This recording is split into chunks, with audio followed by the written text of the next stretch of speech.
We've come out today to Tithe Barn in Great Coxwell, which is not far from Farringdon near Swindon. The barn's behind us. What a lovely old barn. I don't know much history about the barn. I'm out really doing some comparison tests between some lenses.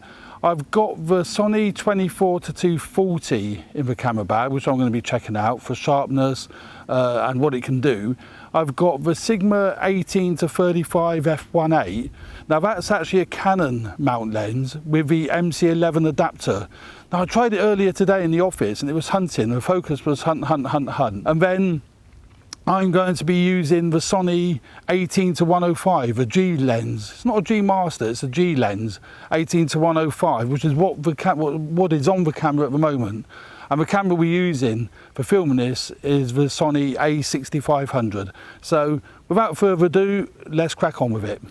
What I'm doing now is a quick autofocus test with the Sony 18-105 on the Sony A6500. I'm kind of keen to see how well the camera tracks my face. I've got it on face detect, so hopefully, even though I'm moving around a bit, I should be kept in focus. Whether I am because I'm wearing this cap, I don't know. It might be blocking my face. I really don't know. And it's really difficult to see on the back of a monitor what we're doing in this bright sunlight. Although I have to say the Sony monitor is helping there. It's not the best, but it isn't bad. So there we go. Am I still in focus? Who knows? Now what we have on the camera is the Sigma 18-35 f1.8 art lens. Now this is a staggering lens, don't let anyone be fooled by that. It's a superb lens, but I have noticed in video the focus hunts like hell. Now I'm wondering, do I need to update the firmware on the lens and on the adapter?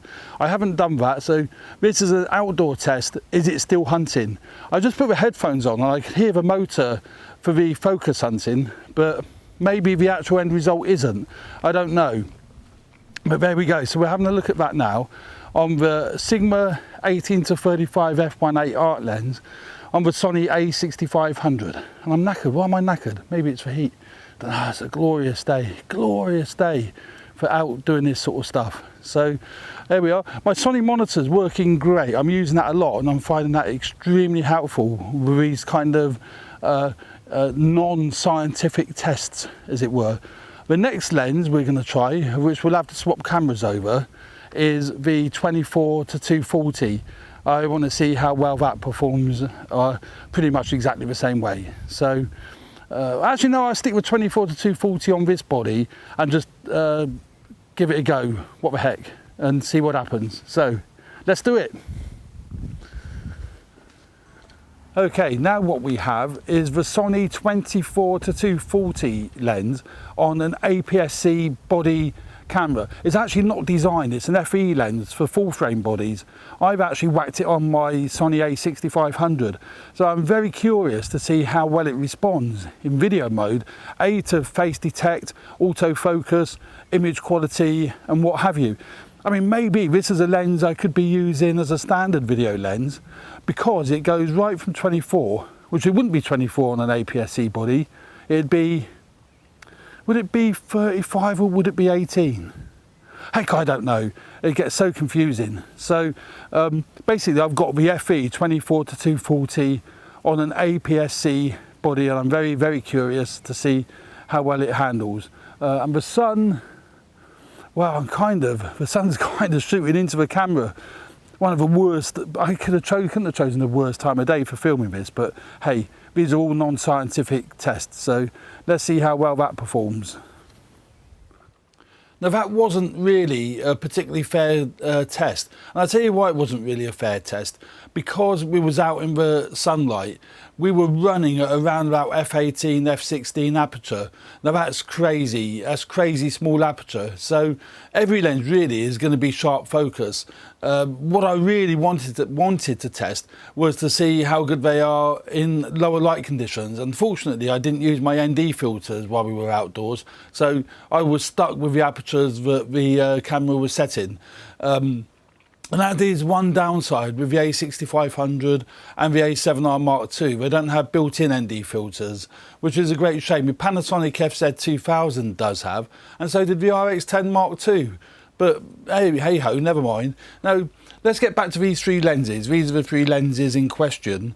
The first lens that we tried was the Sony G lens, not G Master, G lens 18 to 105. Now this particular lens is a great lens. It's absolutely gorgeous lens. I use this a lot with my A6500. And it produces the most beautiful video and the lovely images. I'm not really much of a stills photographer, I'm more of a videographer. So all of my kit and all my lenses are predominantly for taking video. Now, this lens is compact, it works really well on the A6500, it also works really well on the A7R Mark II, but there is a caveat to that. It's your obviously standard E Mount fitting, and it's a range from 18 to 105, as I said, which is a nice range on an APS-C sensor. That's around about 30 mil to what would you say, 150, 35 to 150, something like that in 35 mil terms. It's also got a power zoom switch. I don't know if anyone can see that, but it has got a powered zoom switch, which or lever, whatever, for video use, so you get really nice smooth zooms in video. Not that I actually like that. I prefer to reframe the images, zoom in, reframe, and then start filming again. So that's the 18 to 105, designed for the APS-C sensor, so it's designed for the A6500, A6000, A6300, the NEX range and what have you. Now, on my A7R Mark II, it works an absolute treat in video because I film everything in crop sensor mode. So, or Sony called it Super 35mm mode. It's basically an APS-C crop. So these lenses, don't worry about buying lenses that are APS-C mount lenses if you're doing video, because they work an absolute treat. Absolute treat. They're beautiful, no problem at all. So that's the really compact, nice, lightweight, the Sony G18 to 105 f4 aperture. Not the greatest in low light, although I used it in an event a couple of weeks ago, and as you can see from the footage, it's really good. I have no issues with it whatsoever. Mainly on both the 6500 and the A7R Mark II, you can crank the ISO up to compensate, so it's not an issue. So yeah, I got some great footage of that event using this lens. So yeah, good standard lens and a reasonable telephoto. So yeah, I highly recommend that to anyone doing video, and certainly for stills on an APS-C crop sensor body. So that's that one. Very sharp images as well. No problems with that one at all. Yes, we like that one. The other one, which I really like, is the Sony, it's not a G lens, the Sony FE 24 to 240. Now this is a budget lens really. I mean, it's about 800 quid, but it's 900 quid, but it's still a budget lens. This lens is awesome. And you know why I say this lens is awesome? It's an f4 aperture, but it's awesome because of the range that it covers. So it covers a medium wide, you know, fairly wide actually at 24, right through to 240. But as you can see, it does extend quite a bit. I think you can see that there, how that has extended. But for video use, again, in APS-C mode on the A6500, it gives you actually a longer range than 24 to 240. But a very versatile lens, very, very versatile, nice sharp images.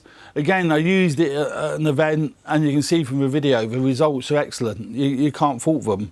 So that's a good lens to keep in your kit bag. The only thing I would say about it, it is quite heavy. Once you've been carrying that around for a bit, you notice the weight, you really do notice the weight. But what do you expect? It's a very, very long telephoto range on that one.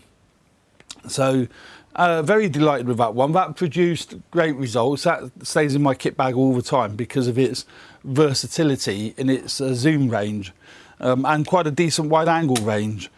That actually is an FE lens, so that's designed for the full frame bodies, such as all the A7s, A7R Mark II, A7s, A7Ss, A7S2s, etc, etc.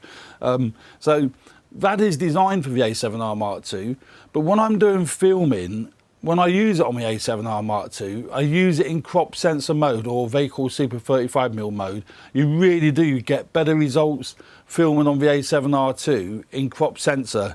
And again, works an absolute treat on the A6500, and that obviously is in crop sensor mode anyway, because it's a crop sensor camera. But great lens.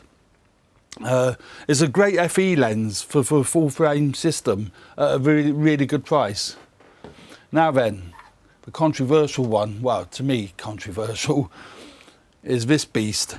And I say beast because it is really heavy. This is the Sigma 18 to 35 f1.8 art lens. Now, I bought this lens because there's so many people that rave it and say how fantastic it is. I'll explain what that is in a minute. This is the Sigma 18 to 35 art lens. Ah, what a beautifully made lens. This is awesome. This lens is so nicely made. You can feel that it's a prime lens. And when you get it in the right conditions, and I will explain what I mean by that, if you know how to use it, you get amazing results from it. And the fact that it goes down to f1.8 is great in low light. If you look at some of this footage now, I used it at an event and I got some tremendous results with it. And I'm absolutely blown over by how sharp this lens is and as to why people use it, because it is so good. Now, I say that because it's a Canon fit lens. They don't actually make it on the Sony E Mount fitting. It's a Canon fit lens, this particular one. You have to use it in conjunction with the Sigma MC11 adapter. The MC11 adapter, as most of you would know, basically converts Canon EF lenses, or the Sigma Canon mount lenses, to the Sony E Mount system. There's no glass in there, but it's got all the electrical contacts. So in theory, it will transmit the eye autofocus, the face detect autofocus, etc, to the camera body. And most of the time it does. Now, I've used it a few times now, and I have to be really careful because I did an interview situation at the same event using this lens with this adapter, and I was very lucky that I was able to use the interview because it hunted like hell. And if you look at this shot now, you can see where it's hunting. And I have updated the firmware on both the lens and on the adapter using the Sigma docking station thing. And yeah, a big issue with this lens, it hunts. And it wasn't just once. I've tried it 2 or 3 times, and in autofocus during an interview, it hunts, and the noise it makes is pretty horrendous. 5 to 6 weeks now. So today was my second event that I'd organised. We had the GFX hands-on event last week, and then Sony today, and thankfully... That, to me, I don't really give a hoot about that because I use radio mics wherever I can, and I'm not using the mics that are on the camera, but it could be an issue for some people. Now, I have, what I should have done is used it in manual focus on that particular interview, and I didn't. But so it's a bit of a caveat lens, this one. Don't rely on it. Well, it's just my opinion anyway, in my experience. Am I doing something wrong? I'd love somebody to tell me, but don't rely on it for autofocus. If you're using autofocus with it, which is what I did at this event, make sure you can actually view the monitor. Unfortunately, I was the one interviewing the young lady, interviewing Olivia, so I couldn't see the monitor. And yeah, it was hunting all the time. But I was able to rescue the footage. But yeah, other than that, this is one heck of a beauty lens. It is heavy. You know you've got it on your camera. It is a heavy lens. But let's say it's a classic Sigma art lens denoted by the little A. Yeah, so there we go. That's my few thoughts on these three lenses. I've also got the Sony f4 16-35 lens, which is actually fitted to my A7R Mark II now. So I will be doing some samples with that one. I'm hoping all this is working out fine, because I've not seen it either. But yeah, today I'm filming with the A7R Mark II as my main camera, which is that one there, using the Sony 16-35. My second camera, that is getting all these lovely jubbly close-ups, hopefully, is my Panasonic FZ2000, which is there. And then over here, up there, I've got my Sony A6500 with a Sigma 10-20 A mount lens. Yeah, the Sigma 10-20 A mount lens fitted via the Sony LAE4, I don't know what they call it, LAE4 adapter thing. But talking about that adapter, and that's another annoying thing. I've set that lens to manual focus, and the reason why I have is because when I stick the adapter on the lens on, it goes to program auto, which means it varies the shutter speed like you wouldn't believe. And I like it set to 1/50th of a second. Maybe somebody can tell me what I'm doing wrong with that. I can't get it to go to, I've tried all the settings possible to set it to shutter priority or even manual settings, and it won't. It defaults to program auto unless you switch the lens to manual focus. Then I can set the shutter speed. How bizarre is that? So, so there we go. That's my main lenses. My 16-35, which is on the A7R2 now, will be probably my default lens because obviously of the range that it covers. That's a full frame lens. And these three lenses will always be used for, you know, well, that's two lenses there, be used for when I need them. But the other default lens for the A6500 is definitely the 18-105. That's so compact, so light, but the results it produces are phenomenal. So there we go. That's my kind of very brief, hopefully very brief, thoughts on these three lenses and how they perform.